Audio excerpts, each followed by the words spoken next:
a big crowd. It's a lot of people. I think it's like a record. So these are accomplishments.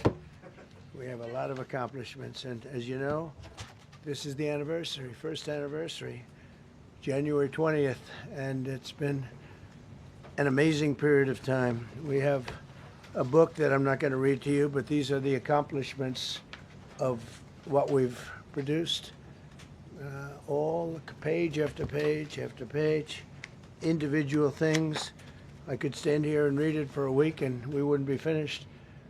But we've done more than any other administration has done by far in terms of military, in terms of ending wars, in terms of completing wars. Nobody's really seen very much like it. I think it's appropriate that because Minnesota is so much in the fray, and I say to my people all the time, and they're so busy doing other things, they don't say it like they should. They're apprehending murderers and drug dealers and a lot of bad people. And these are just some of the more recent ones that we have. And I can show you some of the people. Vicious, many of them murderers. These are all out of Minnesota, just Minnesota. I say, why don't you talk about that more? Because people don't know. Do you want to live with these people? International murder. These are people that are living, they're apprehended and either put in jails in their country from where they came, and the countries respect us, and so they actually put them there. In the old days, they didn't respect our country. Biden wouldn't do this because he let them all in. You know, if you didn't have open border policies of Biden, none of this, all of the things that all of the time that we spend talking about Minnesota and everything else, most of them are coming from out of the country. And it's been caused by a previous administration. Look at this, one after one. Boy, these are rough characters. These are all criminal, illegal aliens that, in many cases, they're murderers, they're drug lords, drug dealers, they're the mentally insane. There's some of them who are brutal killers, they're mentally insane. They're killers, but they're insane. These are just in Minnesota. In California, it's worse. In other states, it's worse. Now, Minnesota, the crime is incredible. The financial crimes are incredible. And the problem is because of the agitators and insurrectionists, whatever you want, troublemakers, but they're paid agitators and insurrectionists. Nobody talks about the fact that $19 billion at a minimum is missing in Minnesota, given to a large degree by Somalians. They've taken it. Somalians, can you imagine? And they don't do it. A lot of very low IQ people, they don't do it. Other people work it out, and they get them money, and they go out and buy Mercedes-Benzes, and they come from here, they have no money. They never had money. They never had a life. They never had a government. They never had a country, because there's basically no country. Somalia is not even a country. They don't have anything that resembles a country. And if it is a country, it's considered just about the worst in the world. They come here and they become rich and they don't have a job. I was told that Ilhan Omar is worth $30 million. She never had a job. She's a crooked congressman. So here's another one. And I have, oh, by the way, we just took out, these are all what ICE is doing. And it's a dangerous job. These are rough people. Weapons. This one here is very bad.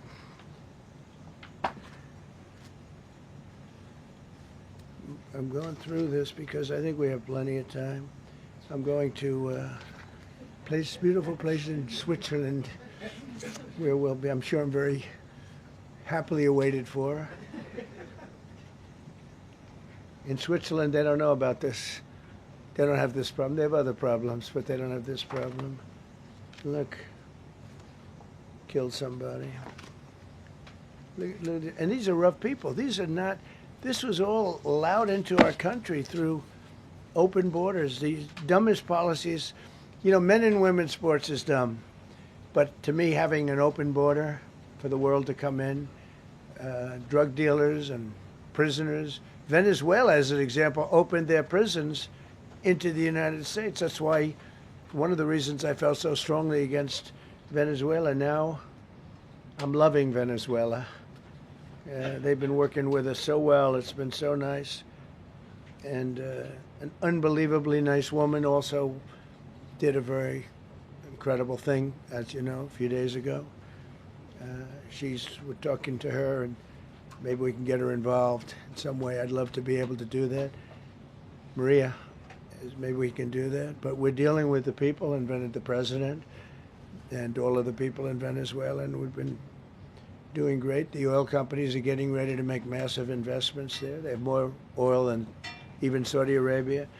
There you go. These are rough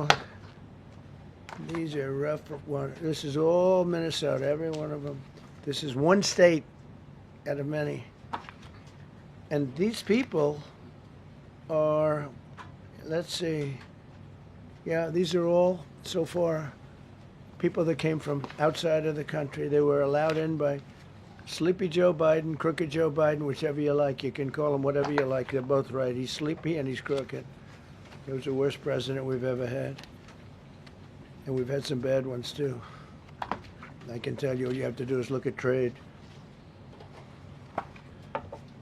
You're not getting bored with this, right? I hope you don't. But these are people that you have to see. Strong-arm rape, aggravated assault with a weapon, and many other crimes.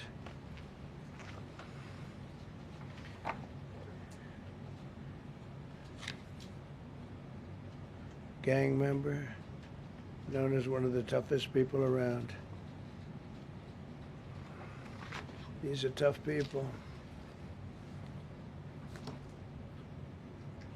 So this is what the people are trying to protect, because all ICE wants to do is get them out of our country, bring them to prisons and jails and mental institutions from where they came. That's all they want to do. They're patriots, and they have to be abused by guys like Don Lemon, who's a loser, lightweight. I saw him the way he walked in that church. It was terrible. I have such respect for that pastor. He was so calm. He was so nice. He was just accosted. What they did in that church was horrible yesterday. Look at it here. 24 convictions. 24 times convicted. They're not charges. These are convictions. So he comes from outside the country. Do you think he's going to be good here? He's convicted 24 times. He's going to be good here, right? It doesn't work that way. He's a man murderer. One of many. One of many. All they want to do is get him out. They want to take him out of our country. And we're met with paid agitators and insurrectionists, troublemakers. They're paid. You know, when the woman was shot, and I felt terribly about that.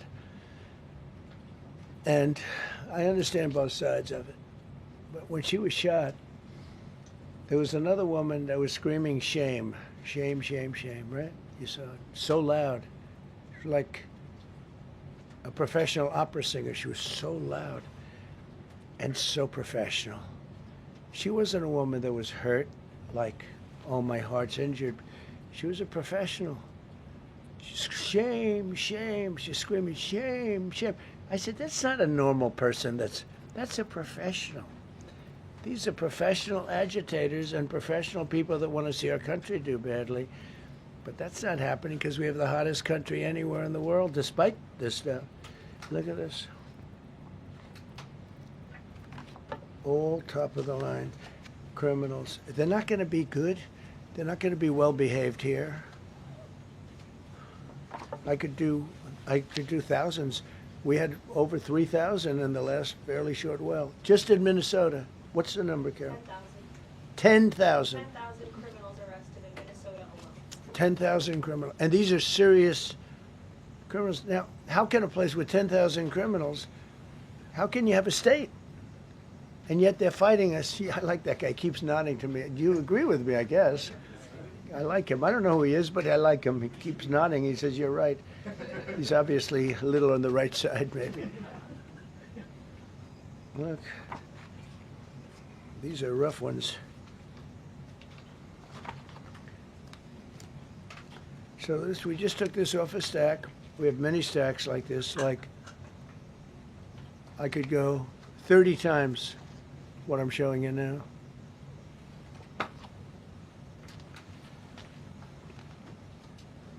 Relations with Hezbollah, that's nice.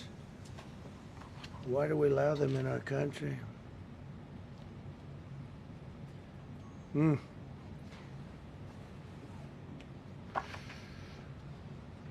just looking at these charges. It's just pretty incredible. Many murderers, many murderers.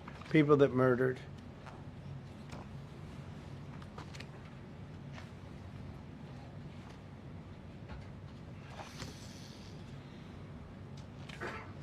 So what ICE does, and Border Patrol is incredible, too. I mean, Paul Perez and that group is incredible. Mostly Hispanic, by the way. They're like 60% Hispanic. You know, they talk about Hispanic. They're mostly Hispanic, right? And they're unbelievable people. And then they say, oh, we discriminate against. I love Hispanic.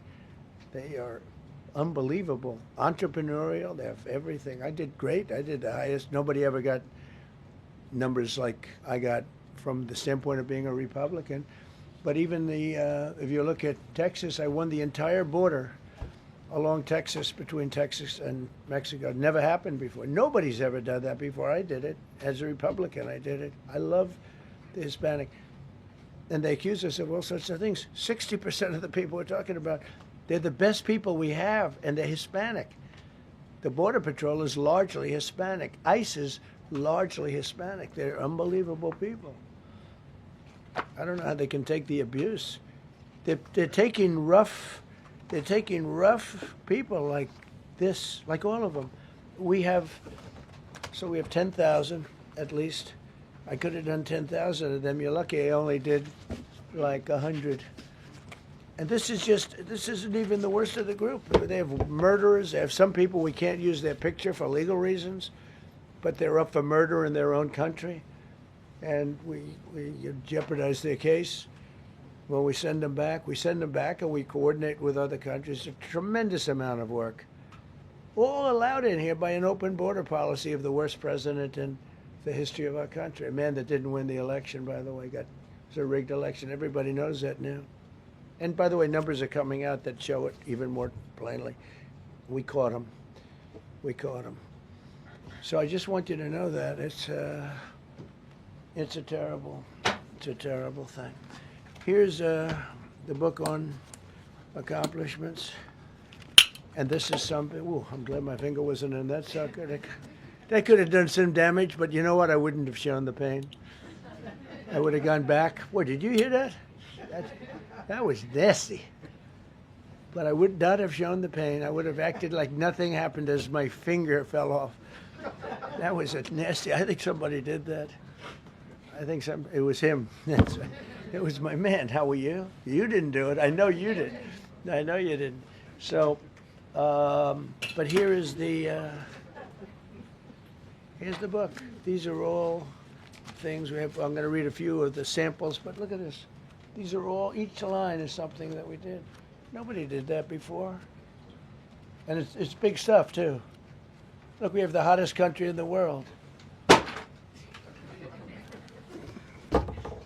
So, I will read you a few. We ended Biden's stagflation. We were in stagflation. That's a disaster. That's far worse than inflation. As you know, he had the biggest inflation in the history of our country. They say 48 years. Pick your choice. But they had the biggest inflation in the history of our country. We have it right down to a normal number now. We're going to get it even a little bit lower. Created super high. What we've done with growth is incredible. We created super high economic growth, and America is booming. It's booming. There are thousands of businesses right now that are being built. Many of the biggest factories in the world are being built right in our country. They're not going to other countries. They're leaving other countries. Fourth quarter GDP is on track to pass perhaps much more than 5% growth, and that's despite the fact that we had a Democrat shutdown. They shut down our country, and we had 5%. Nobody's in this room has ever heard about 5%. I think it could be 20% if we do it right. If we don't, every time we have good numbers, they raise interest rates. You shouldn't do it. In the old days, if you had good numbers, they'd lower interest rates, or they wouldn't do anything. Here, they try and kill it. They always try and kill success. Over the last 20, 25 years, that's the way. In the old days, if you had good numbers, the market would go through the roof. Today, if you have good numbers, the market goes down. But by the way, we've had the best stock market in history, the best 401ks in history, and we inherited a mess. The numbers that we inherited were way up, and now we brought them, almost all of them, way down. We brought them way down. I mean, I'm not getting, maybe I have the bad public relations people, but we're not getting it across. We inherited high numbers, and we brought them way down. And look at gasoline. They have places in the country now, $1.99 a gallon. $1.99, $2.30, $2.50. I guess the average now they're saying is $2.31. I mean, he was at $4.50 and $5 for periods of time. And he went back to the Trump formula, but he didn't do it properly, and he really went back to parts of it because you would have had $8 gasoline if they didn't. But he didn't do it properly. He had people that didn't know what they were doing. Core inflation for the last 3 months is 1.6%. 1.6. Their core inflation was so high that nobody could even calculate it. Under Biden, real incomes declined $3,000. Think of that, $3,000. That's a year. In 12 months, Trump real incomes went up by $2,000 and $3,000 and even in some cases $5,000. It's a tremendous difference. Stock market has set 52 all-time record highs during the course of the 11 months, because this was done on 11 months. Now we are actually officially 12 months as of today. 52 all-time record highs. That means 401ks did great. I have people see me all the time, policemen that guard us really well, and got to know them a little bit. And they said, "Sir, you're making me look so good. My 401k is through the roof. My wife thinks I'm the greatest genius, that I'm a financial genius, like Warren Buffett." He told me that. He said, I think they have better returns than Warren Buffett right now. But he said, all my life, my wife has been criticizing me for not being smart financially. Now, all of a sudden, she loves me more. But we added $9 trillion in value to retirement accounts, saving many people. I mean, they were going out of business. Think of it. We added $9 trillion of value to retirement accounts, savings accounts, and 401ks. That's during the course of 12 months. And I think it's probably 11 months because I don't think they have it for the 12. They have it for the 11. Added $9 trillion of value. Lifted more than 1.2 million Americans off food stamps in 1 year. They would have had another 1.2 million. We would have had, welfare would have gone up. And instead of investing $18 trillion in our country, now it's probably more than that, but $18 trillion and having thousands of plants being built all over the country, you would have had thousands of plants closing all over the country. And you would have had disinvestment, and you would have had welfare going way up. You know, if you look at SNAP, take a look at SNAP, what happened with that? It was at $7 billion, and it came out to over $51 billion. Nobody has ever seen anything like it. The past administration, they had no clue.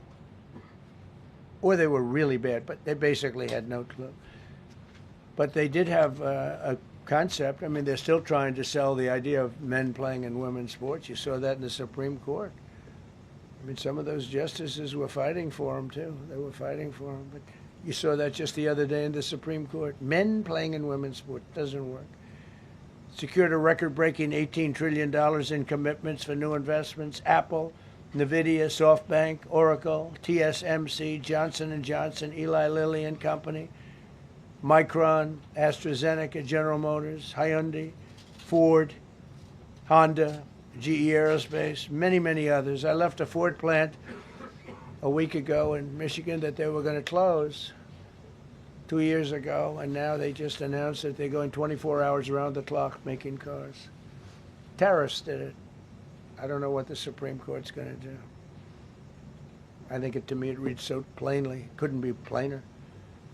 You're allowed to do a license. Tariff is probably less severe than what a license could be. But think of it. You're allowed to do a license, and then they have a clause at the end, something to the effect, or what is necessary, something to that effect. And what is necessary with tariffs. I don't know where there's a case even there, but we've taken in hundreds of billions of dollars, and if we lose that case, it's possible we're going to have to do the best we can in paying it back. I don't know how that's going to be done very easily without hurting a lot of people. But we're waiting for that case anxiously, and we have tremendous national security because of tariffs and tremendous income. You know, we have, and by the way, no inflation. So everyone said, oh, tariffs will cause inflation. We have no inflation. We have very little inflation. Biden had inflation, and he didn't do tariffs. We had a huge problem. We have a 62% reduction in our trade deficit. So if you had a 1% reduction, a normal president would have a 1%, 2% reduction. Everybody would be high-fiving. At a 62% reduction, next year we won't have a trade deficit. We secured most favored nations agreements to slash drug prices by as much. And to me, I think this might be the biggest thing of all. We get zero talk about it. The New York Times had a story way in the back of the paper, a little story about it. I think it's the biggest thing there is when you talk about health care. Drug prices will go down more than ever before for any country because we were priced at such a level that we were subsidizing the entire world, big place of the world. We were paying 10, 12, 13 times more than other countries. 13 times more, not 13%, 13 times more. A pill that was selling in London for $10 would sell in New York for $130. It's 13 times. More than that even. But we secured most favored nations agreements to slash drug prices by as much as 300, 400, 500, and even 600%, including with Pfizer, AstraZeneca, Eli Lilly, Nova Nordisk, Gilead Sciences, EMD, Serenio, and many others. If you look at some of the prices that are coming down, where a price would come down $1,300 coming down to $87. Think of it. So something that was costing $1,300 is now costing $87. And the fake news doesn't want to write about it. That's why I do this. I don't like to do this, to be honest with you. But I do it because got to get the word out. We signed one big, beautiful bill. I call it the Great Big Beautiful Bill, delivering the largest tax cuts in history. No tax on tips, no tax on Social Security, no tax on overtime. We made interest on car loans tax deductible for U.S.-built automobiles only. So if you buy an automobile built in the United States, we're not doing it for Germany and Canada and different places. We're doing it only if it's built here. We want them to be built here. A lot of the Canadian auto plants are closing and they're moving into the United States. Same thing with Mexico, same thing with Germany, and same thing with Japan and other countries. They're moving into the United States because of tariffs. Because they don't want to pay the tariffs. It's too much. They can't pay the tariffs. So they're coming here. Nothing different than what other smart countries did. But it works better for us under my leadership. It's not done properly, but it's done properly. We have, again, more plants being built than at any time in the history of our country. Passed the largest spending cuts in American history, and that was true in my first. You know, we had a tremendous first term also. We rebuilt our military. We had one of the best. We had the best economy in the history of our country, but we're blowing it away now. When this stuff starts opening up, you're not going to see anything like it probably ever again. We slashed the federal budget deficit by 27% in a single year. Think of that, 27. You know, you could do it 2%, 1%, 0.5%, 27%. And that's with all of the things we have to do, all of the people we have to put on the payroll to get rid of people that are murderers. Again, when you see people in Minnesota that are murderers, these people are fighting to keep them there. And I say to Christie and to Tom Homan, the great people, they're working so hard. Look at the border. The border is now secure. First time, Biden said you couldn't do it. You need legislation. I had no legislation. I said close the border. Within 1 month, we had almost nobody coming in. Now for the last 8 months, nobody came into our country illegally. And I find that hard to believe because you'd think somebody, because it used to be millions of people just poured into our country. And the people that do that are Democrat sort of aligned. So, I mean, they're not doing me any favors. We had nobody come in. We have a very strong border. We have very few people coming up. They're not going to make the trek because they know they probably won't be coming in. So it's not as hard as you think. But I didn't have to go back. Remember, they said, we need legislation to close the border. They had millions of people coming in a month. We have nobody coming in. And we're getting the murderers out. Murderers, people from prisons and jails. Many countries opened up their prisons and dropped them into the United States. Those are the people we're getting out. And we have a lot of heart. And I said, you got to lighten up on this. We have a lot of heart for people. They came in illegally, but they're good people, and they're working now on farms, and they're working in luncheonettes and hotels and all. And we're looking to get the criminals out right now, the criminals. And I think it's very important. I mean, every once in a while you see a story, we take somebody. He should be out because they came in illegally. So in theory, they should be. But we're focused on the murderers, the drug dealers, the mentally insane. We have a lot of mentally insane killers. I mean, you can't even talk to them. It'd be nice if you could have a little reason, but you can't even reason. These are seriously ill people. You have a couple of countries where they were loaded up. Their mental institutions and insane asylums were loaded to the gills. They couldn't get. They're empty now. But they're filling up because we're bringing them all back. We know where they came from. And every country accepts them. You know, under Biden, they wouldn't take. They had so little respect that they'd bring them there and they wouldn't take them. They said, get the hell out of here. They would be bringing a plane in to land in a country, and they'd put 5 planes on the runway so you couldn't land the plane. So they'd come back with the people that they were bringing back. They don't do that with me. They do that with me, they have problems. They don't do it. They accept them back. They're not happy about it, but they accept them back. Cut a record number of regulations. I promised to eliminate 10 old regulations for every one new regulation. Instead, we cut 129 old regulations for each one added. Think of that. I want to do 10. In my first 4 years, I did. When we put on a new regulation, you had to cut 8. This year I said you have to cut 10.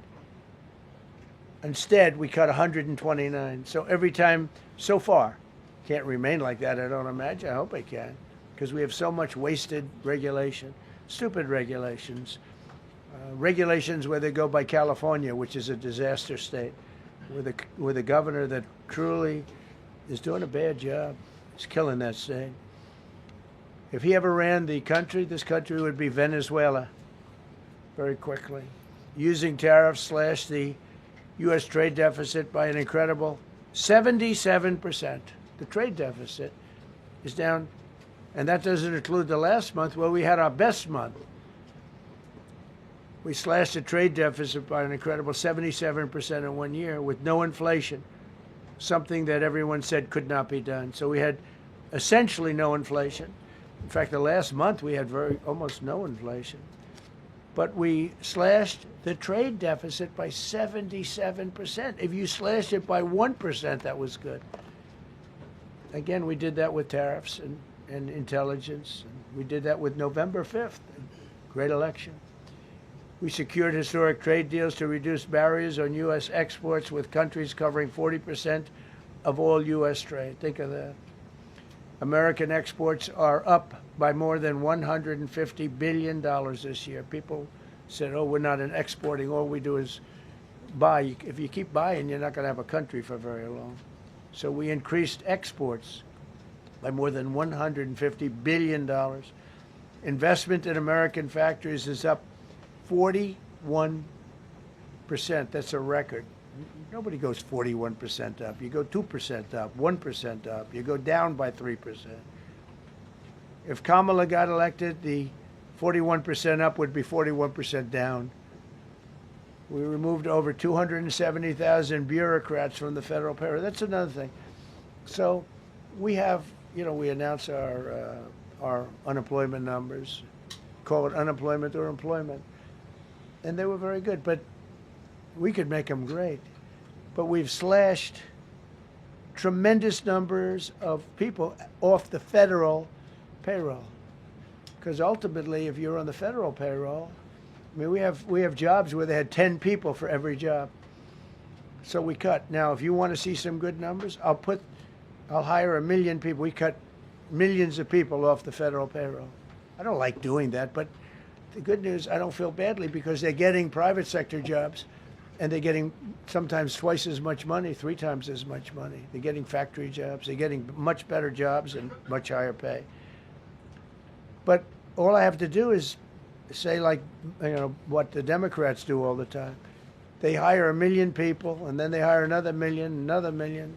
They load it up, and it says, oh, they only have a 3% unemployment rate. It's a fake rate.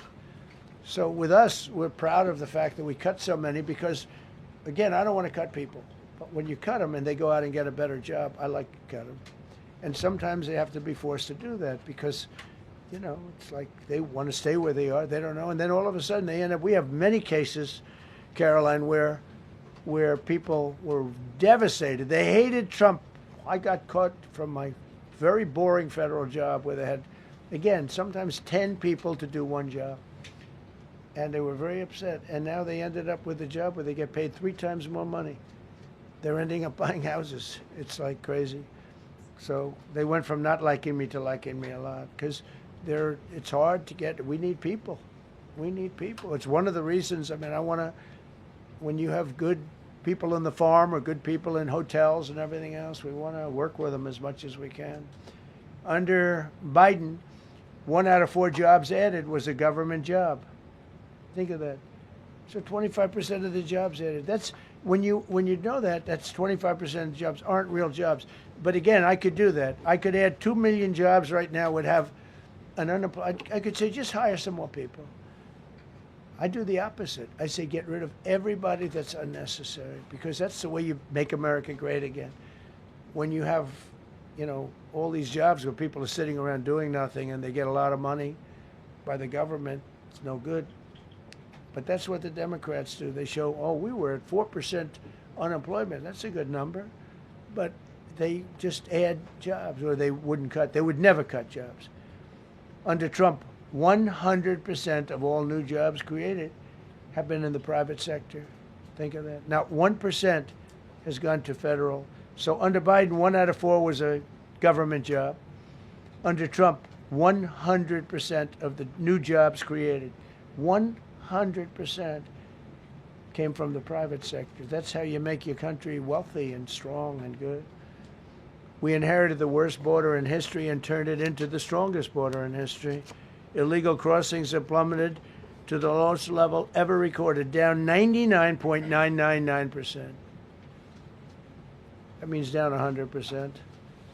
99.99. Now, I want to find out who that one person is. For 8 months in a row, 0, and these are government numbers, these are not my numbers. For 8 months in a row, 0 illegal aliens were admitted to our country. 0. Nobody came in, unless they came in legally. We have a big process for having people come in legally, by the way. A lot of people are coming in legally. They have to prove they love our country. They have to prove that they're not going to need welfare. A lot of things they have to prove. For the first time in 50 years, we are now seeing reverse migration, where because we're getting all of these illegal people out. People that came in illegally, in many cases they're criminals, in many, many cases. Remember when they used to say that the people that come into our country as immigrants are very nice people, they're wonderful people, they don't commit crime. No, they make our criminals look like babies. They make our Hell's Angels look like the sweetest people on earth. The Hells Angels are now considered a nice, high-quality person. I like the Hells Angels. They voted for me. They protected me, actually, believe it or not. But they make our criminals look like babies. These are some of the most vicious people anywhere in the world. They came from the Congo. The prisons, I know the Congo because I ended the war with the Congo and Rwanda. Tough group, very tough group. They came from prisons in the Congo. Some of the toughest, meanest people you'll ever meet. Thank you very much. They allowed them to come into America. These are tough people. Before my election, 100% of net job creation was going to foreign migrants. Since my inauguration, 100% of the net jobs created have gone to American-born citizens. That's a big thing. In other words, we're now taking care of our people. 100% of net jobs created have gone to the American-born people. Before that, we didn't care. Designated Tren de Aragua, MS-13, and the Mexican drug cartels as foreign terrorist organizations, and we've hit them hard. You've seen what we've done on the water. We're starting to do that on land. The land is much easier, actually. Water is incredible. We did that on the water so that when you do it on the land, they don't go to the water. Nobody's going into the boat business right now, I can tell you. 97% down drugs coming in by water. Think of it, 97%. Nobody ever heard of that before, 90. They heard 2%, 1%. It went up 2%. 97, and we're looking for the 3%. Who the hell are the 3%? They're crazy. But we've taken out almost 100% of the drugs coming in by water. Now we're going to be very shortly starting drugs coming in by land. We know exactly where they're coming from. Removed tens of thousands of illegal alien gang members, drug dealers, murderers, child predators, human traffickers, fraudsters, savage criminals, and others. We removed them from our country. They're out. They're gone. In some cases, they're so dangerous that we put them in jail because we don't want to give them to their country. Their country doesn't do anything, and they end up coming back. We have some that they're so bad that we don't want to really release them. We want to put them in a jail where we know they're properly ensconced.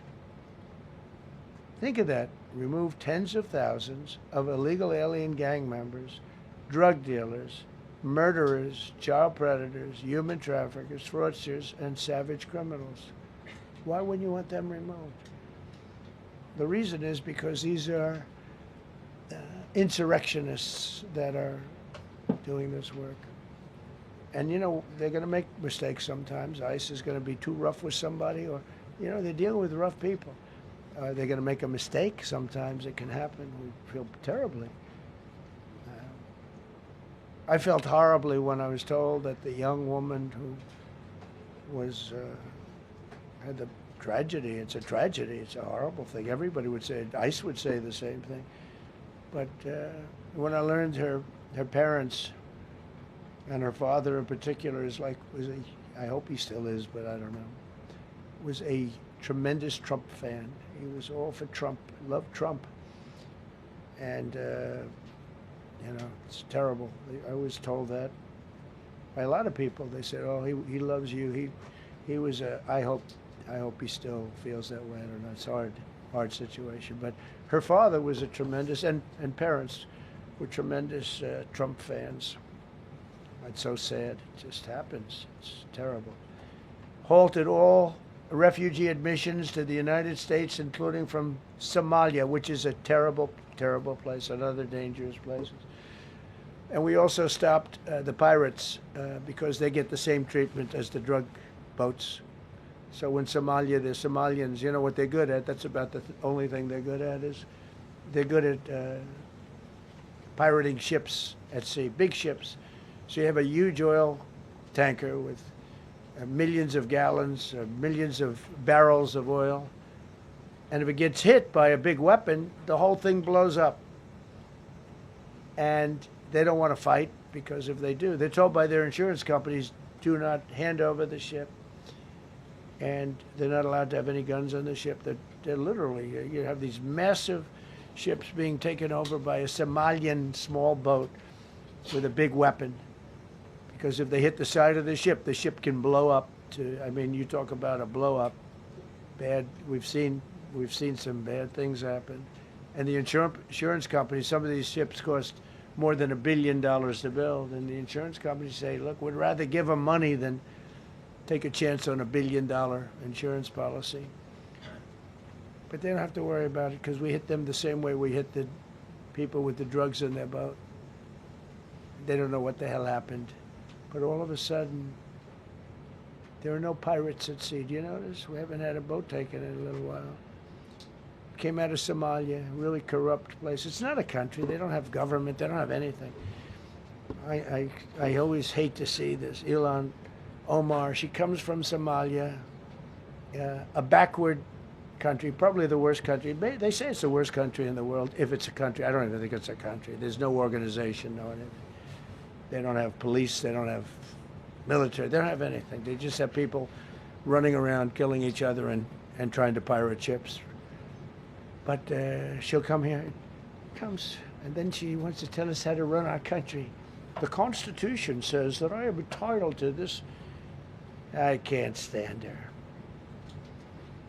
Terminated all taxpayer-funded benefits for illegal aliens and kicked 275,000 illegals off of Social Security. They were illegally getting Social Security. 275,000 people. I'm telling you, it's not that this is pleasurable, but if I were an elected president, this country was going to be destroyed quickly, very quickly. I think within a year, if you had Kamala or a Joe type. I mean, Joe was a disaster, but if you had Kamala, he was the replacement.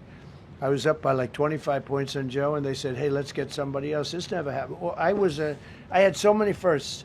You're leading somebody by a lot, and they say, oh, let's take him out, let's put somebody. That's like I said to Dana White the other night. I said, you know, Dana, it's like you have a fighter, two fighters, one guy is winning by a lot. And they say, oh, let's take this guy out, let's put a new fighter in the ring with him. That's what happened to me. I was doing great with Biden. The whole campaign was against Biden. All the money was spent against Biden, and all of a sudden I got Kamala. Everyone said, who the hell is she?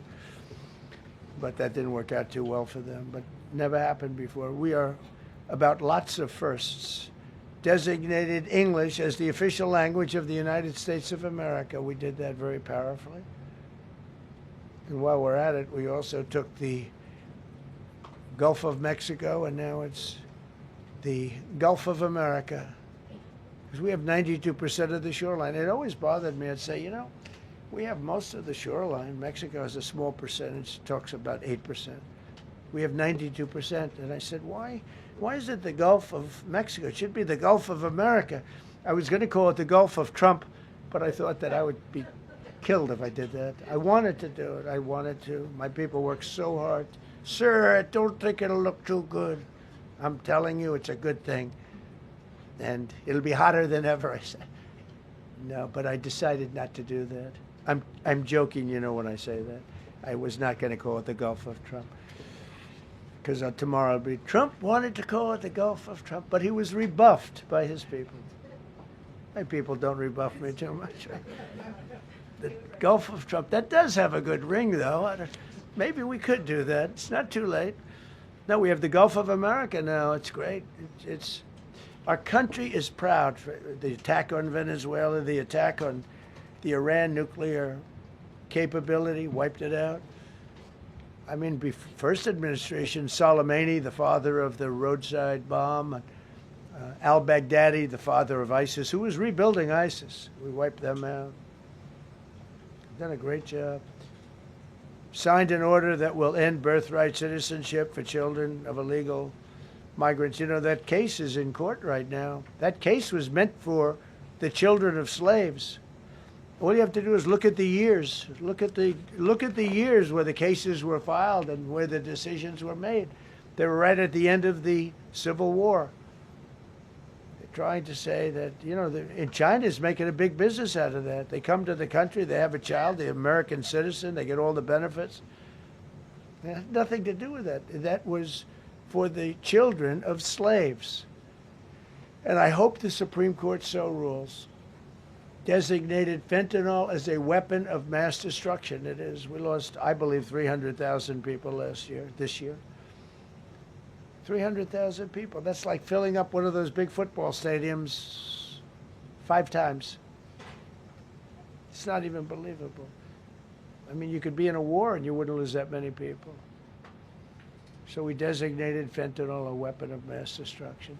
Conducted numerous successful military strikes against narco-terrorists operating in our hemisphere, including the water strikes. Drugs brought in by ocean. So I told you that we're down by, close to 100%. It's hard to get somebody to pilot those boats. Very hard. They have to be people that don't watch television, don't read the news. And we just blew up their facility. They had a docking facility where the drugs were stored.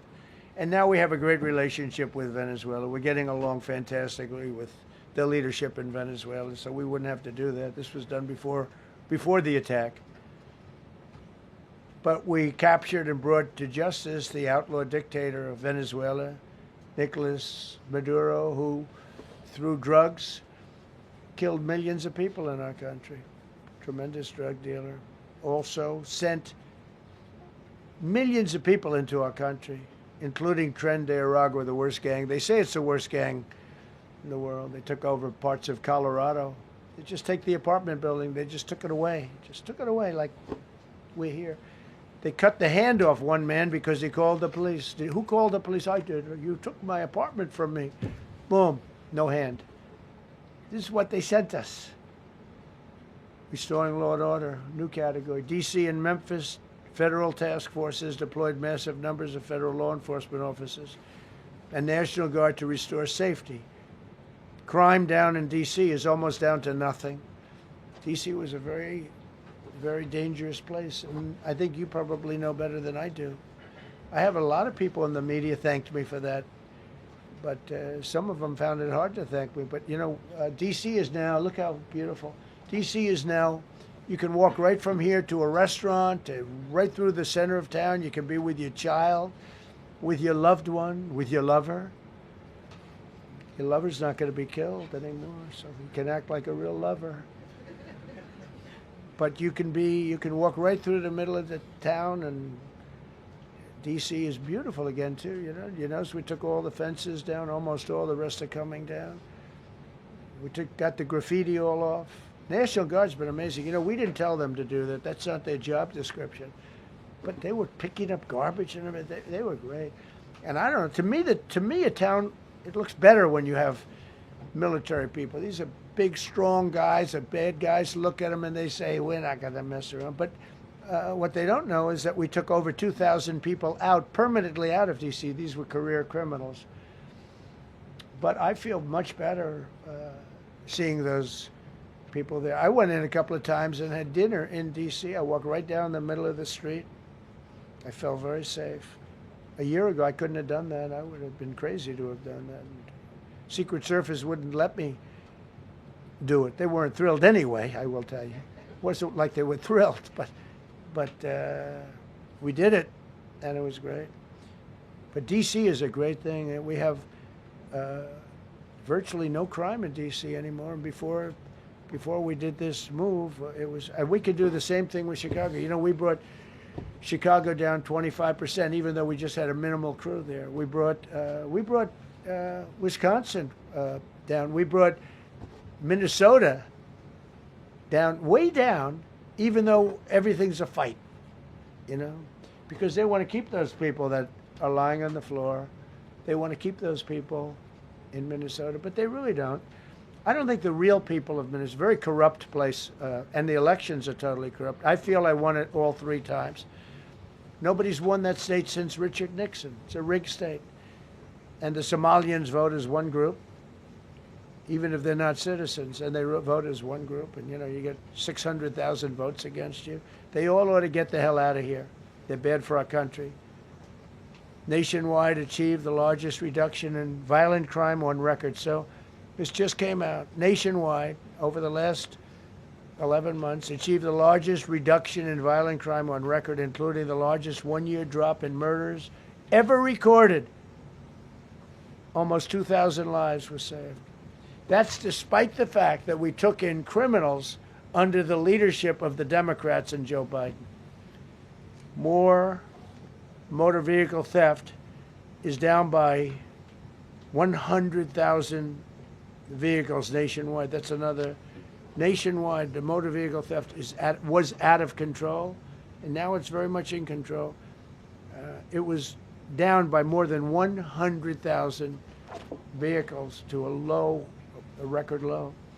Began the process of eliminating cashless bail policies across the nation. You got to get rid of your sanctuary cities, and I hope our people know that we're not going to pay sanctuary cities. We're not going to pay them anymore. They are sanctuary for criminals. They hold criminals. We're not going to pay. They can sue us, and maybe they'll win. But we're not giving money to sanctuary cities anymore as of the beginning of the month. We began the process of eliminating the cashless bail. Well, cashless bail is where it all started. It's a disaster. And then other places. I don't know if it started in New York. I remember it starting in New York. So if somebody comes in, murders somebody, and they let them out, no bail, no nothing. Basically, cashless bail means you just get the hell out. And they go outside. We have one case where a guy murders somebody, gets released, and goes out and murders somebody. 2 people in one day. No, we got to get rid of cashless bail. They got to pay, got to have bail. There's a reason for bail, long tested. Signed an executive order to bring back mental institutions and insane asylums. We're going to have to bring them back. Hate to build those suckers, but you got to get the people off the streets. You know, we used to have, when I was growing up, we had in my area in Queens, I grew up in Queens, we had a place called Creedmoor. Creedmoor, did anybody know that? Creedmoor. It was a big, I said, Mom, why are those bars on the building? I used to play Little League baseball there at a place called Cunningham Park. Who's quite the baseball player, you wouldn't believe. But I said to my mother, Mom, she would be there, always there for me. She said, son, you could be a professional baseball player. I said, thanks, Mom.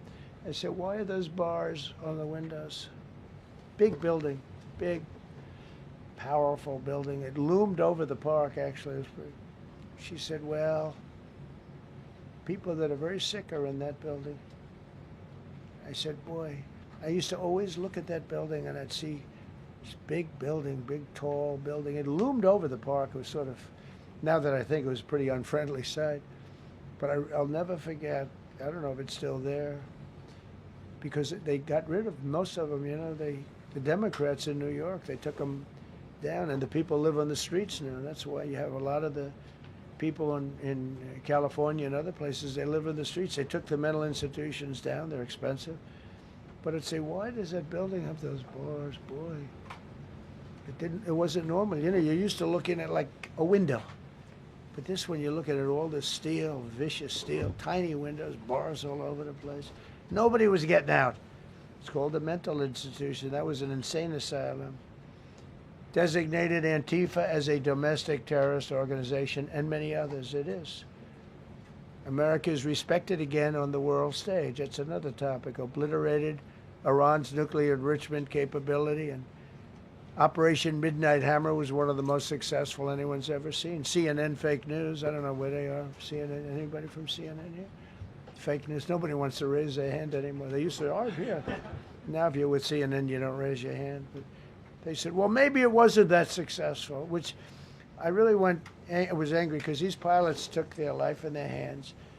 2 o'clock in the morning with no moon, dead dark, guns shooting at them.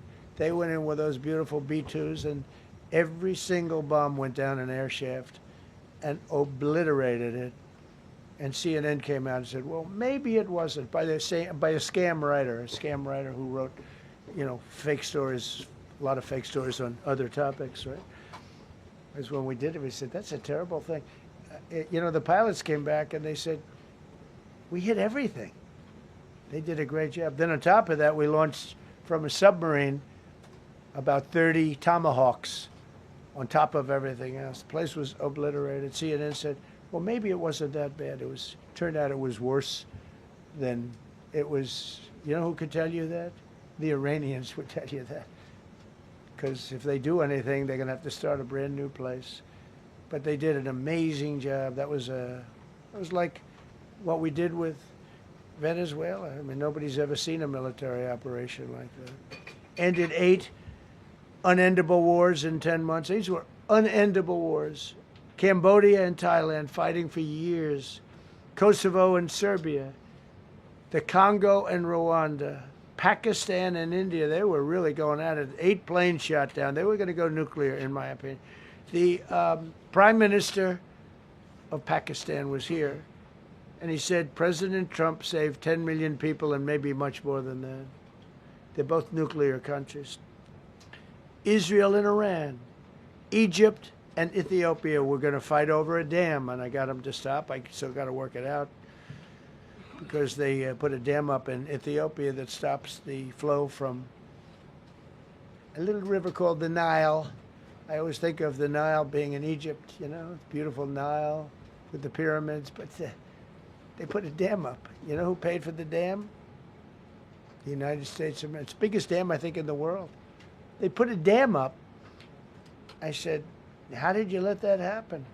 Why would we have done that? We financed it. This country would. I don't know. Maybe it was a Republican president, but I don't think it was. I think it was a Democrat. But what a terrible thing. So Egypt basically is, you know, they don't have enough water in the Nile. And they use that for a lot of things, including entertainment and travel and tourism and everything. I mean, I don't know. They got a big dam. I got to work that one out now, too. Armenia and Azerbaijan. President Putin told me, I cannot believe you settled that war. I've been trying to settle that war for 10 years. Armenia and Azerbaijan. They were fighting it for many, many years. And I ended up getting the heads of both countries in my office. Beautiful Oval Office, much more beautiful now than it ever was. And one sat on one side, one sat on the other. He said, you know, I've been the head of Azerbaijan for 22 years, and for 22 years I've been killing his people. And the other gentlemen, and both very good guys, said, I've been here for 7 years, and for 7 years I've been killing his people. And they started over there, and within an hour they were next to each other, and by the time we ended, they were hugging each other, and it's been a great peace, you know? Should have gotten the Nobel Prize for each war, but I don't say that. I saved millions and millions of people. And don't let anyone tell you that Norway doesn't control the shots, okay? It's in Norway. Norway controls the shots. They'll say, we have nothing to do with it. It's a joke. They've lost such prestige. That's why I have such respect for Maria doing what she did. She said, I don't deserve the Nobel Prize. He does. When she got it, they said, wow, that's amazing. I thought President Trump would get it. President Trump deserves it. He ended up 8 wars. How nice, right? Good woman. Got all 20 living hostages returned to their families, and the remains, they all came out. We got the 20 living hostages. We got the 28 hostages. They have 1 left that we think we know where it is. Amazing. Looked like we weren't going to get anywhere near that. Now they've gotten almost.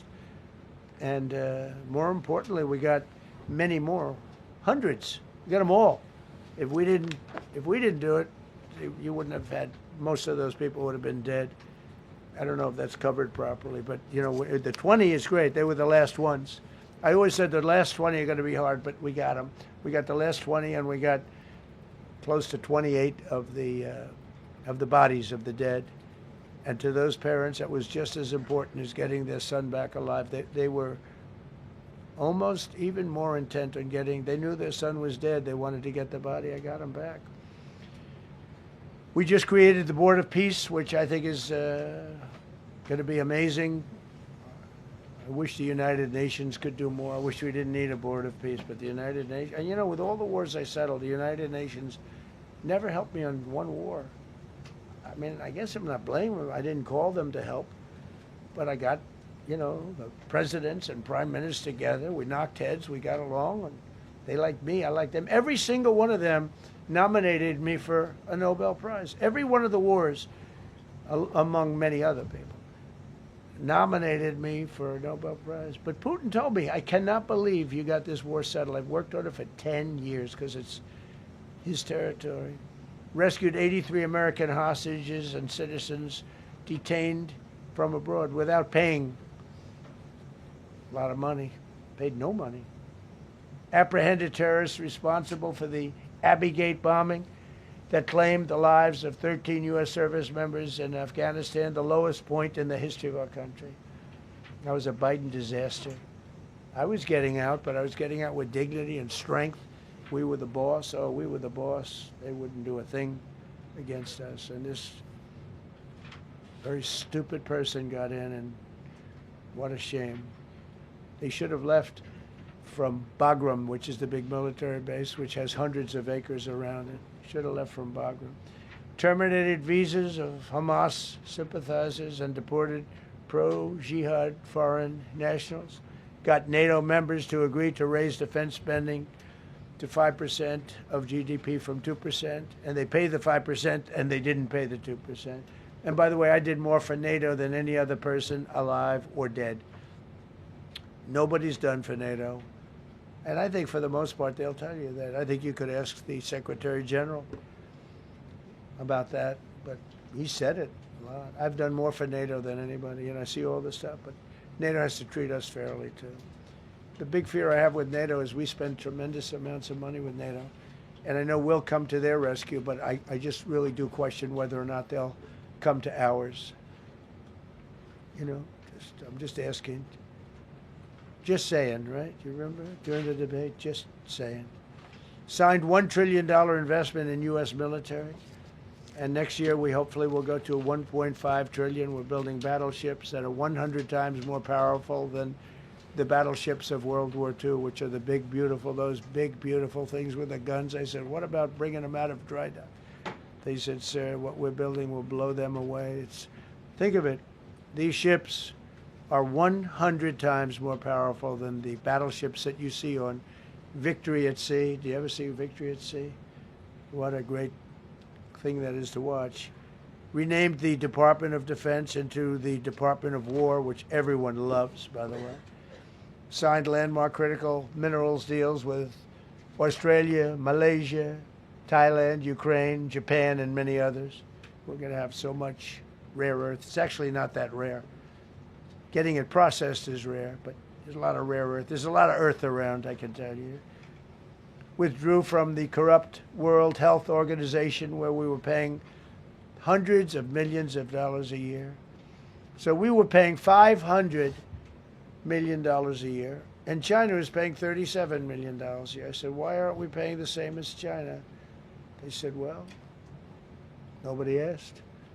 I said, China's got 1.4 billion people. We have 350 million, probably, with all the illegals, you know. China probably knows more accurately. But we have much smaller in terms of the number of people. We have a much more powerful military, but we have much smaller. I rebuilt the military during my first term, by the way. And while they gave away a lot to Afghanistan, the Taliban, which was just horrible seeing them, every year seeing them do that military down some dirty street, is a disgrace. But while Biden gave a lot of it away, it's a tiny fraction compared to what we did. I rebuilt the military, and now we're continuing to build it. And bigger and better, we need it. Peace through strength. But we withdrew from the corrupt World Health Organization. So I remember we were paying $500 million. They were paying 37 or 39 million. And I said, how come? So I withdrew, and they called, we'll give you the same deal that they had. I said, well, it should be less than that, because if they're at 37 and you have 3 times, 4 times the number of people, even maybe 5 times, I don't know. So it should be less, but I didn't want to chisel around. And I thought about it. So I could have taken 500 million to 37, and everybody knew it. I chose not to do it because it was actually very popular when I got out, because they were terrible. And so I chose not to take that deal. First thing Biden did is go back into it. You know what he paid? More than 500 million. So I actually called them. I said, you know, you can buy it for less. You can make a deal at 37. There's no reason to pay 500, they didn't care. They paid more than 500. Did you know that? They paid more than 500 million. I made a deal at 37. I could have had 37. They were public about it. We'll give you the same deal that China has for 37. And they paid $500 million. That's the way you ruin a country. And it's the same attitude that, you have on everything else with these people. They were terrible. The anti-American UN Human Rights Council we ended, the UN Relief and Works Agency we ended, and the fake Paris Climate Accord, which was a ripoff of America, where we had to pay $1 trillion and they were paying nothing. China didn't kick in until 2035. We kicked in immediately. We were supposed to pay $1 trillion. Russia went to a standard of 1991, which was a dirtier standard. But we had to pay top dollar. So I terminated that. Another Rick. We ended the woke lunacy and restored common sense, abolished all discriminatory diversity, equity, and inclusion DEI policies throughout the federal government and the private sector. They're gone, everybody. They're gone. Terrible.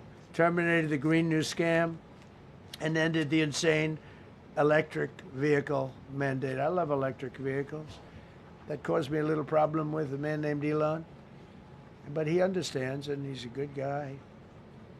We get along, but I said, Elon, we can't have all electric cars. We just can't do it. I like the electric cars. I like his car.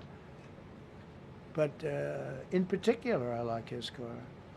But we can't do that because some people don't want an electric car by 2030.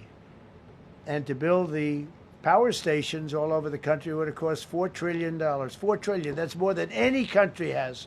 If you got China, the United States, and everyone, you couldn't do it. And it would have taken years. And yet they were supposed to be switching over electric vehicle mandate. Some people don't like electric cars. Some people want hybrids. Some people want regular gasoline-powered cars. We have more gasoline than anybody.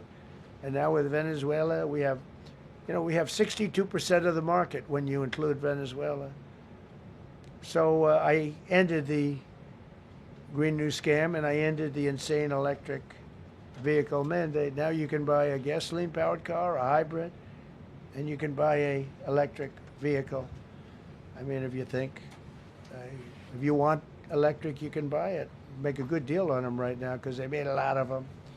Permanently stopped Joe Biden's ridiculous CAFE standards. That's having to do with the environment, so ridiculous. Canceled the EPA's absurd, totally absurd, tailpipe emission standard, which made you spend hundreds of thousands. It made for hundreds of thousands of cars.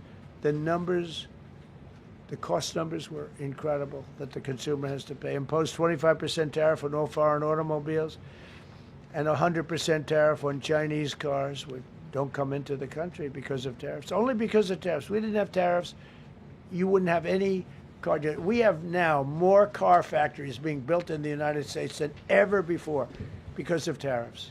If they take those tariffs away, China will eat our lunch. They'll take all of our car business. Now, there's another way of doing it, but it's more cumbersome, et cetera, et cetera. I don't want to scare you, but it's much more cumbersome, not as good for national security as this. We have a perfect system right now. We're making a fortune.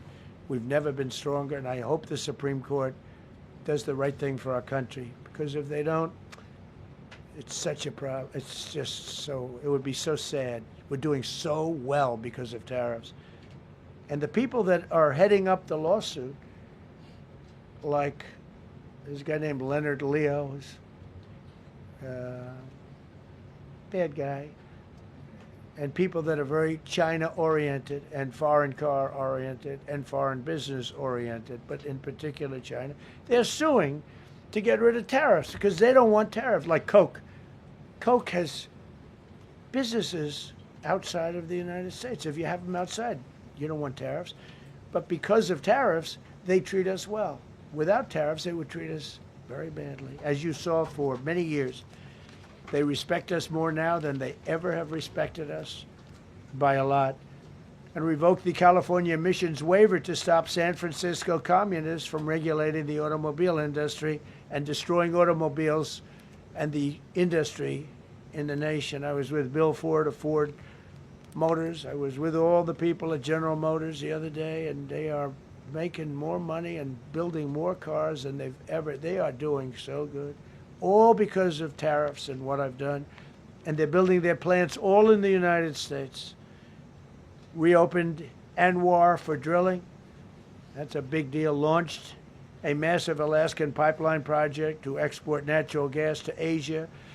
We made a deal with South Korea and with Japan that gives us money, the likes of which nobody's ever seen before.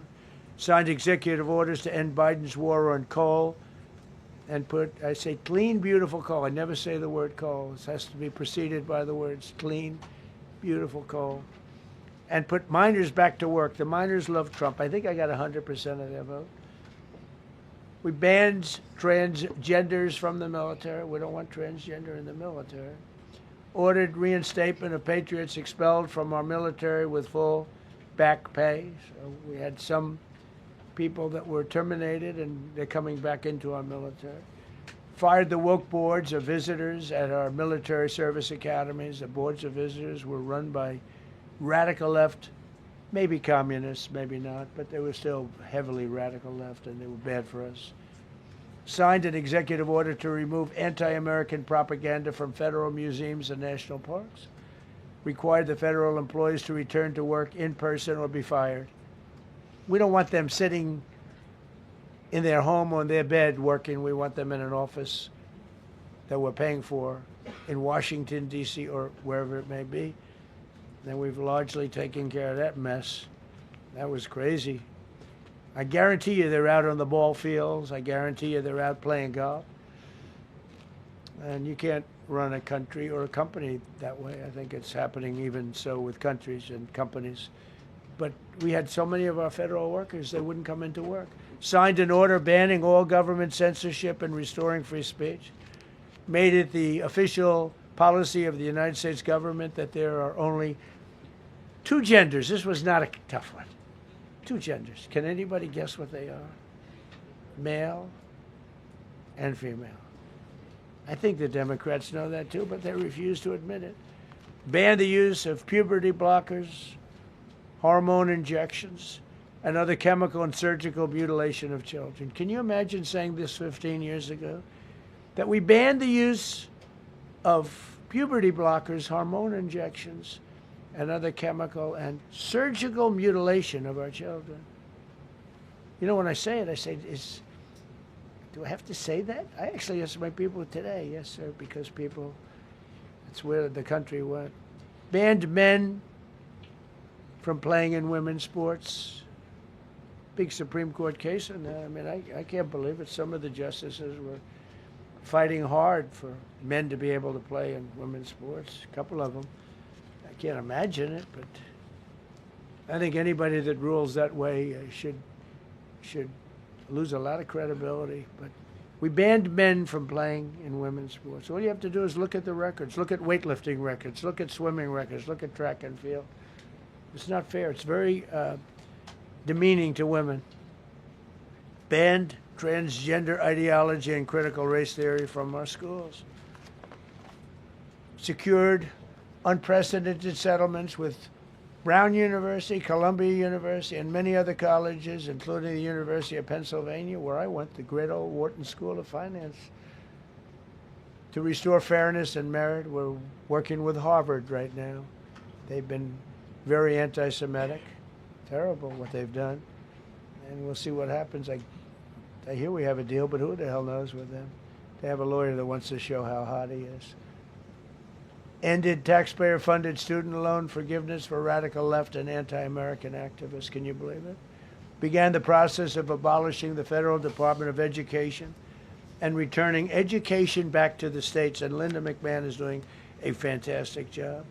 Ended Joe Biden's weaponization of our government and removed his hand-picked radical left Marxist prosecutors from the Department of Justice, like deranged Jack Smith. He's a sick son of a bitch. They gave me the worst of the worst. And here I am. How did that happen? How did that happen? He's a sick guy, and Letitia James is sick, and Alvin Bragg is sick. They're sick people. and others. Fani, you can't call Fanny. She doesn't like it. She wants to be called Fani. Fani Willis.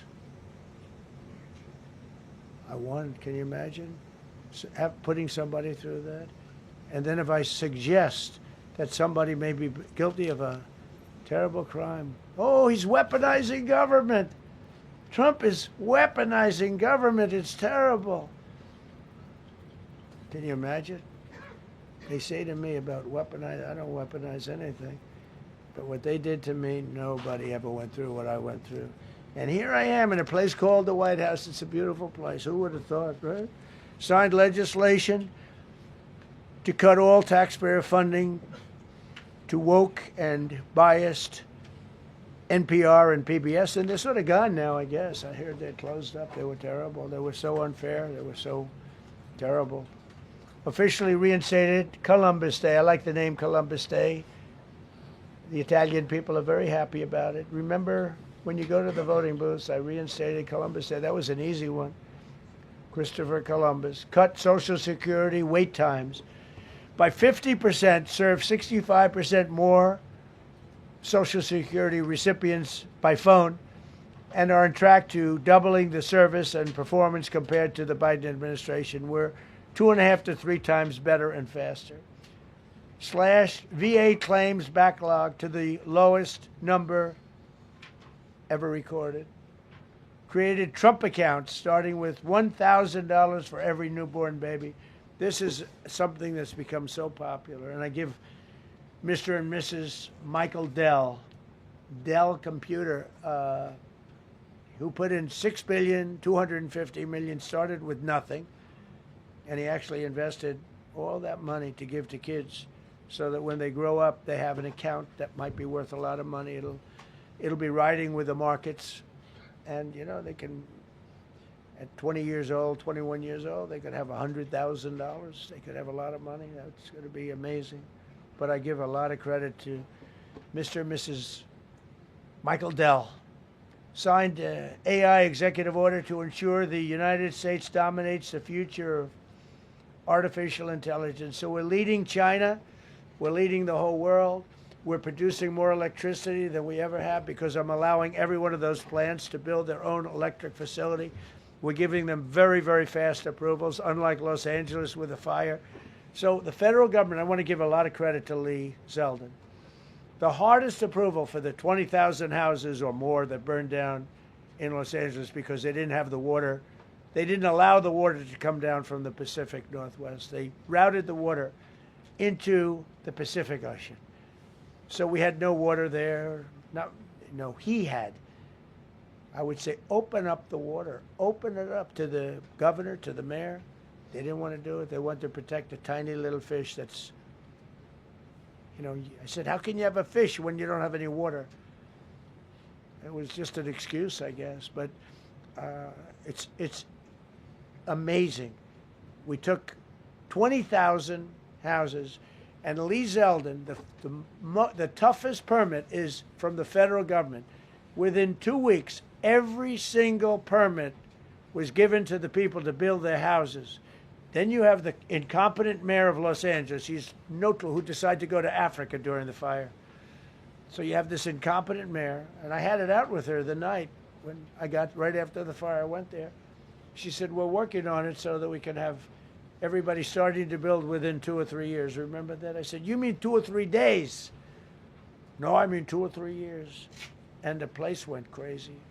Well, they still haven't gotten their permits. But every federal permit, every single one has been given a year ago.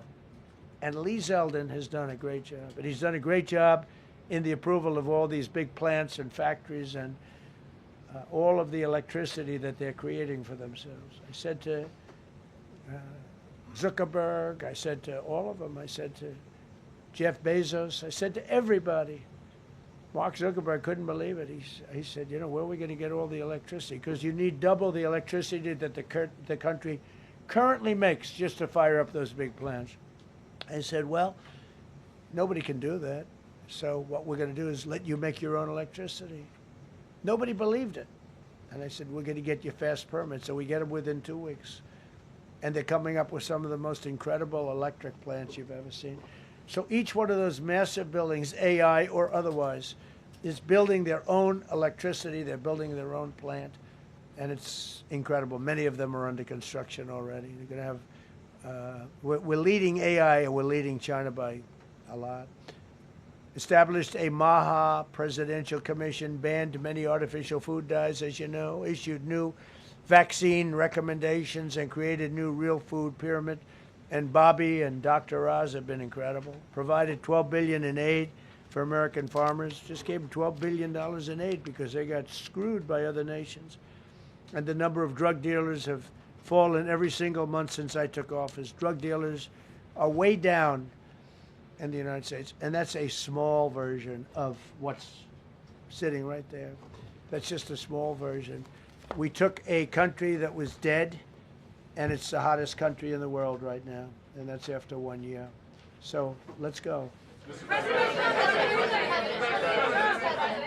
That's a lot of people.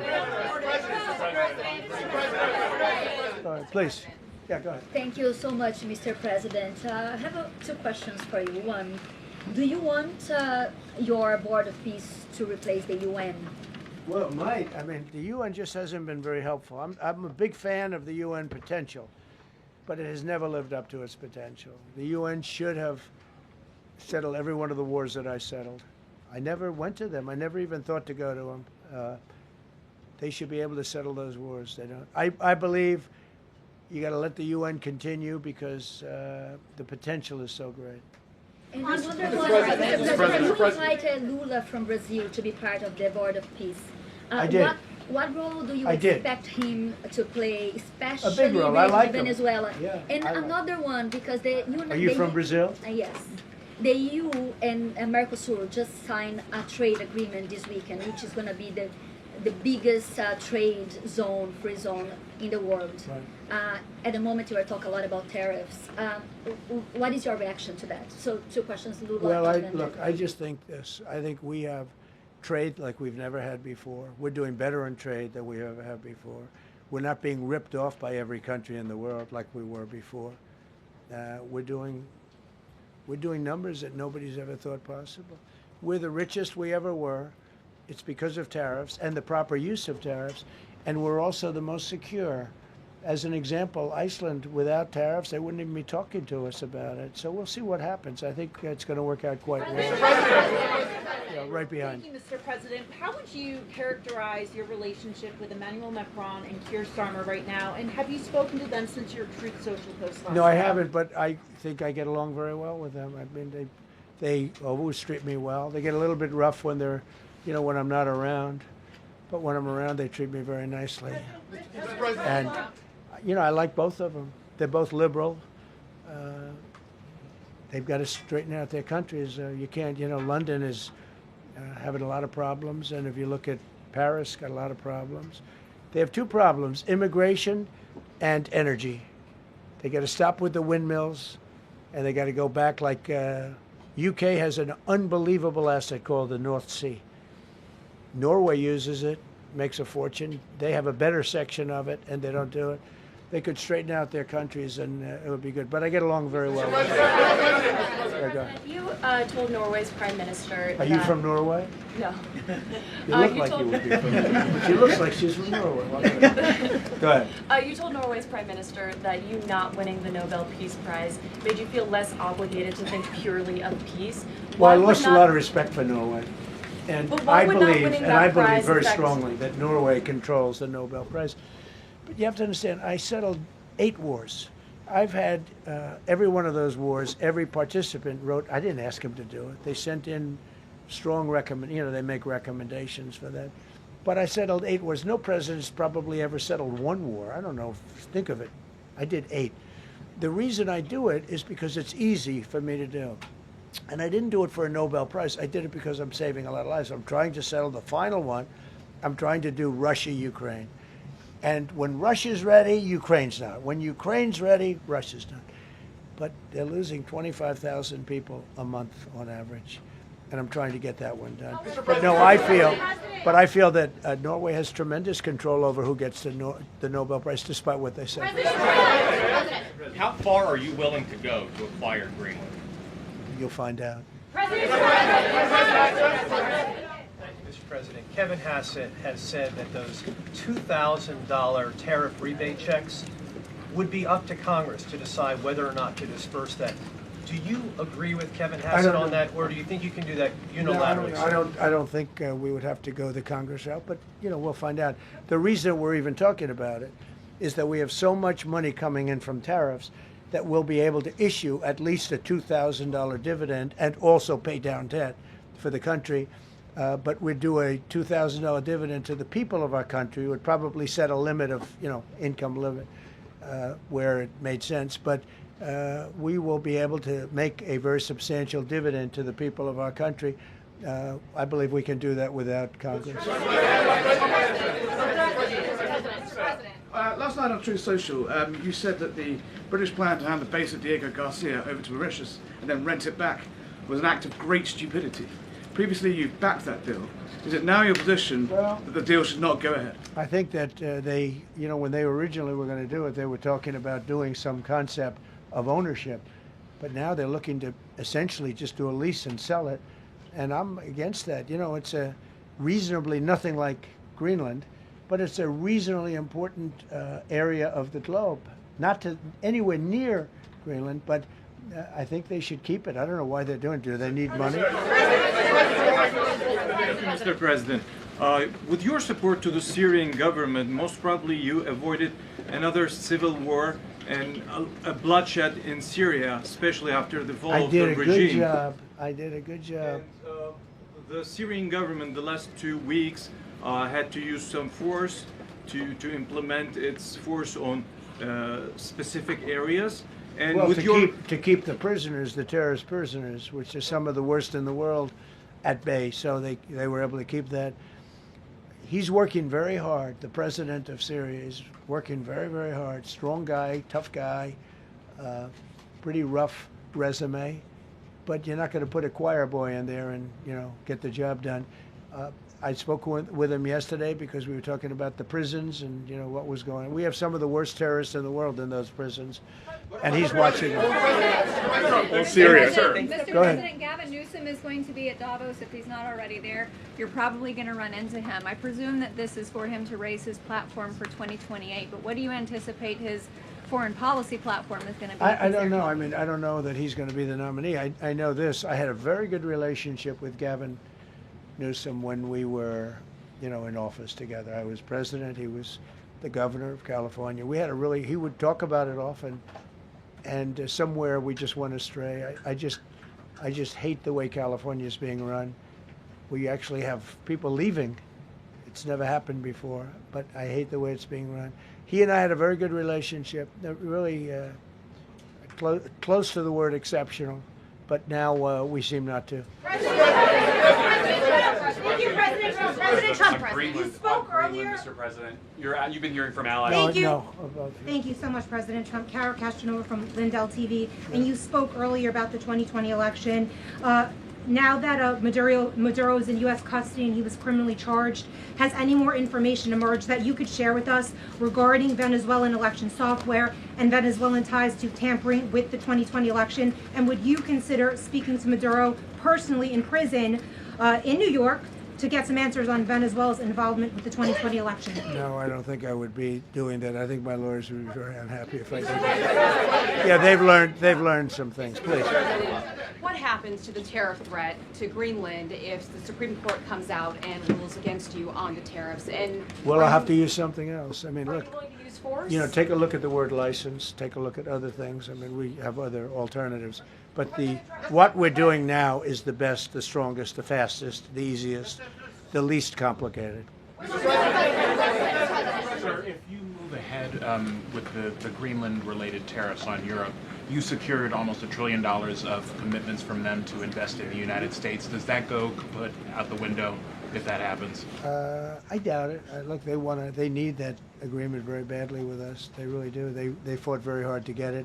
So I doubt that, but we'll see what happens. We have a lot of meetings scheduled on Greenland I'm leaving tonight, as you know, for Davos, and we have a lot of meetings scheduled on Greenland. And I think things are going to work out pretty well, actually. Thank you, Mr. President. Could you still go to Paris for the G7 emergency meeting as offered by President Macron? No, I wouldn't do that.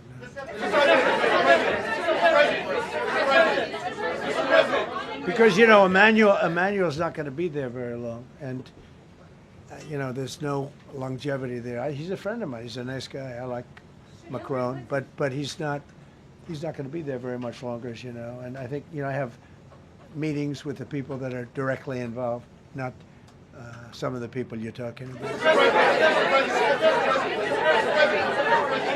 Thank you so much. Thank you so much, Mr. President. Happy You know, I've New Year. never seen this room like this. Is this a celebration of the first year? Yes. Have you ever seen it? I've never seen this many. I hope we have a very good. I hope we have a very good structural floor. You know, this used to be a swimming pool. You're sitting over a swimming pool. I could see that happening. But this, we need a good structure here, don't we? Huh? Yeah. Thank you so much, Mr. President. Happy 1 year anniversary. Thank you. And my question is on Syria. The Kurds, as the most loyal U.S. partners, facing attacks by some Syrian elements within the Syrian government. Will you do to ensure the Kurdish rights protected and their effective forces against terrorism in Rojava, Syria continue, as the Kurdish see you as a president does not abandon his allies? Well, I like the Kurds, but just so you understand, the Kurds were paid tremendous amounts of money, were given oil and other things, so they were doing it for themselves, more so than they were doing it for us. But we got along with the Kurds, and we are trying to protect the Kurds. That's correct. Ahead of your speech in Davos, can you give us a preview of what we can expect as far as, you know, laying out the plans for Americans to be able to buy homes? I think more than anything else, what I'm going to be speaking about is the tremendous success that we've had in 1 year. I didn't think we could do it this fast. Think of it, it's just now 12 months, and you know, I say it often, we have the most successful country in the world. We have the hottest country anywhere in the world by far. And this country would have been absolutely stone cold dead. And I'm going to be talking about it. I'm going to be, because, you know, a lot of them could use some of the advice as to what we did. They need energy. You take a look at their energy policy. They're going to destroy themselves with what they're doing with the windmills and all the nonsense. They need energy help badly, or they're going to be in big trouble, and they need immigration help badly. How much longer do you want to go? Call with. I do. I have a very important call with President Erdogan, who I like a lot. All right, one or two more questions. Go ahead. Thank you, Mr. President. During Go your ahead, second, please. Go ahead. One Thank you, question Mr. about President. Red. Yes. Thank you, Mr. President. The red blouse. Go ahead. You talked a lot at the beginning of this about the economy, some positive economic indicators. Polling shows the majority of Americans don't feel the economy is doing well. Are you worried you're making the same mistake as President Biden by telling No, the... I hope I don't make the same mistake as him. Look, I inherited a terrible, it's a great question, because we inherited a terrible, terrible mess between the border, between all the problems. The whole country was falling apart. And in 12 months, less than 12 months, in 12 months, we have the strongest border we've ever had. We have prices that are much, much lower than they were for the last. We inherited very high prices. We inherited, remember this, inflation was at a historic high. We had never had inflation like that. They say 48 years, but whether it's 48 years or ever, we had the highest inflation, in my opinion, that we've ever had.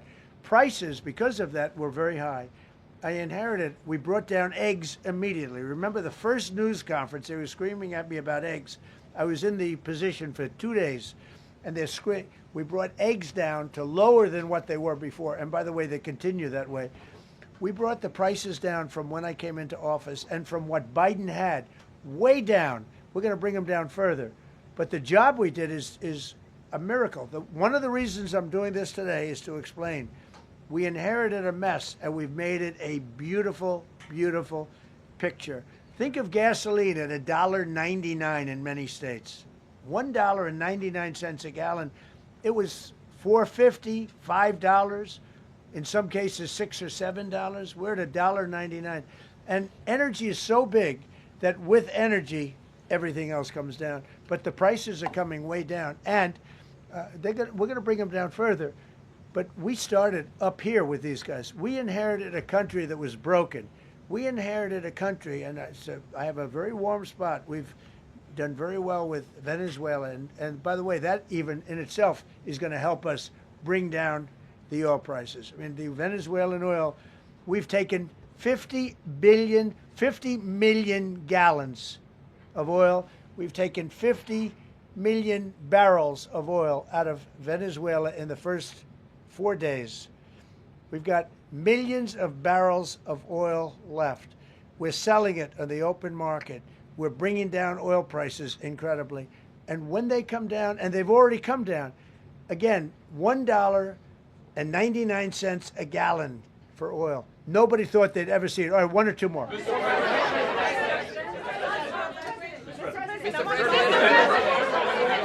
ahead, go. Yes. I want to ask you about Iran. Is the military option still on the table? And can you assure us that the killing in Iran has stopped? And when regard to the Peace Council, which members have to pay $1 billion? So with Iran, are you from Iran? No, I cover the White House. Where are you from? I'm Palestinian American. So with Iran, they were going to hang 837 people. And I let them be known that, and we let them know that if that happens, that will be a very bad day for them. And they decided not to do it. They didn't hang the people. I can't tell you what's going to happen in the future, but supposedly they've taken that off the table. But they were going to, last week, they were going to hang on Thursday or Wednesday. They were going to hang, I think, 837 people. And they didn't hang anybody. So we're just going to have to see what happens with Iran. Is the military option off the table?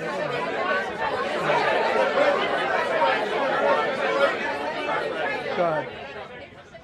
Thank you, Mr. President. Trump. Thank you, President Go Trump. ahead, please. Thank you, Mr. President.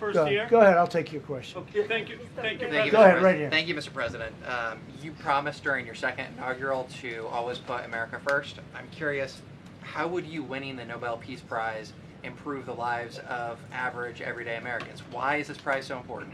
It wouldn't improve the lives of any, but what improved the lives of people are people that are living. I saved probably tens of millions of lives in the wars. You know, if you add up the numbers, just if you look at any one of those wars, you're talking about millions of people. You multiply it times 8.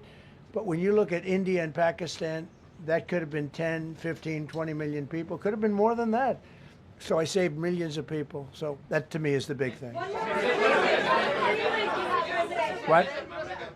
You suggested a moment ago that perhaps the reason why a positive story about the economy isn't getting through is because of, bad communications people. But are average Americans wrong to still feel high prices? And how much longer does the White House hope that they? So I think a lot of people are listening to the fake news a little bit, and I'm not blaming anybody. I think I blame ourselves. I think we've done a much better job than we're able to promote. We're not promoting. We're doing a great job, and we're sort of letting the promotion take care of itself. One of the reasons I'm doing this news conference, I think it's important. We have taken a mess and made it really good. It's going to get even better. But if you look at prices from a year or a year and a half ago, you look at the Biden prices, they were way up through the sky. And, they use the word affordability. They just say affordability, and they don't talk about it. They created the affordability problem, and we are solving it. We have solved a lot of it. Again, everybody agrees in this room, I think, gasoline prices have come per gallon way down. When that happens, everything else comes down, but they've come down way down. Many of the groceries have come way down. It's all happening, and it's happening strong. But if you go back a year and a half, 2 years, take a look at those prices and look at the prices now.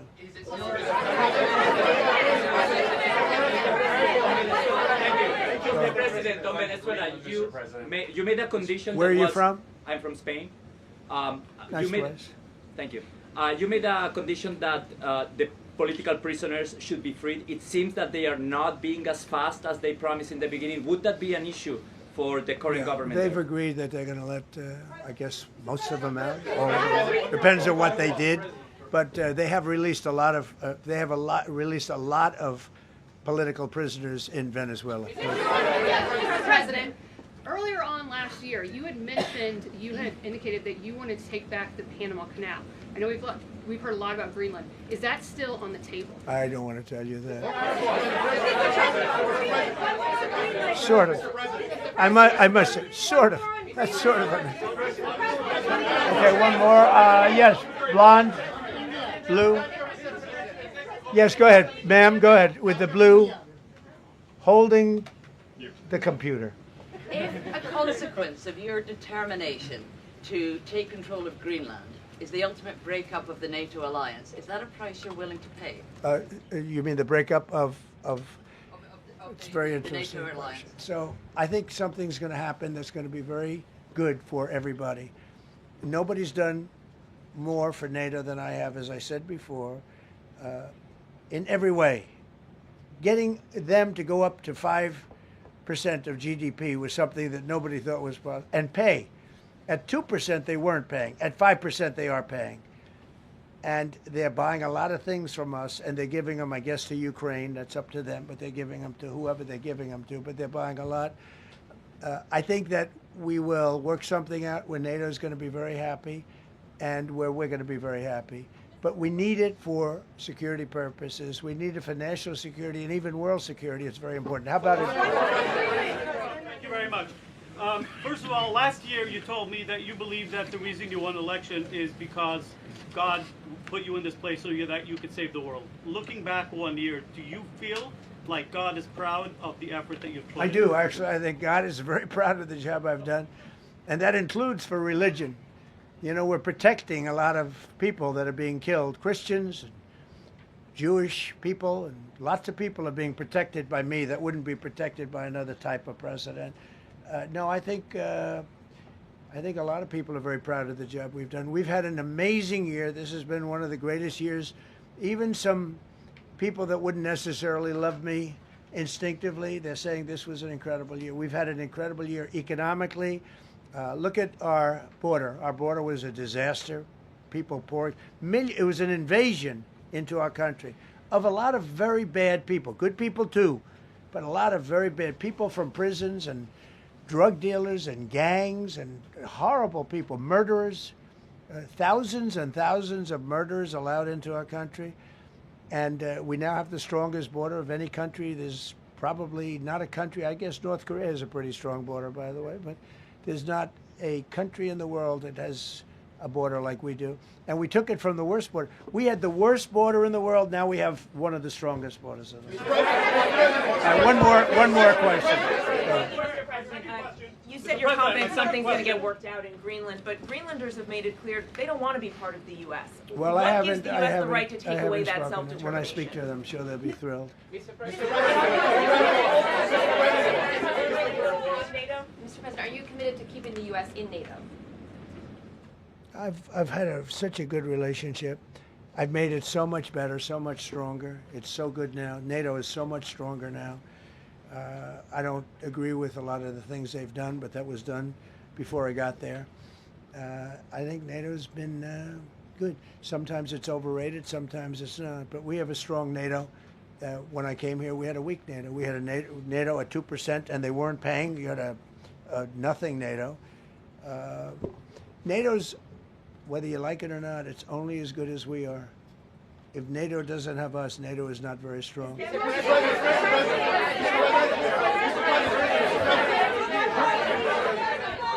Thank you. Yes, no, behind you, please. Thank you, President Trump. Yes, go ahead. Greatly appreciate it, sir. We heard a long list of accomplishments from the last year. Could you cherry pick the top three?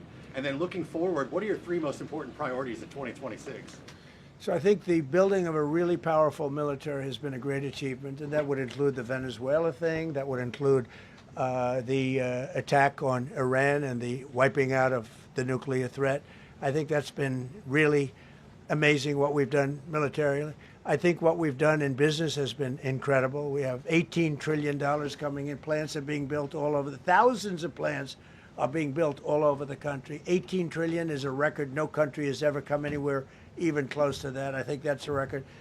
And I think that most favored nations for drugs is something that nobody thought they'd be able to get. Tariffs helped me there because the nations would have never gone along with it if I wasn't able to say, if you don't go along with it, we're going to put a 10 or 15 or 20% tariff on your nation. And they went along.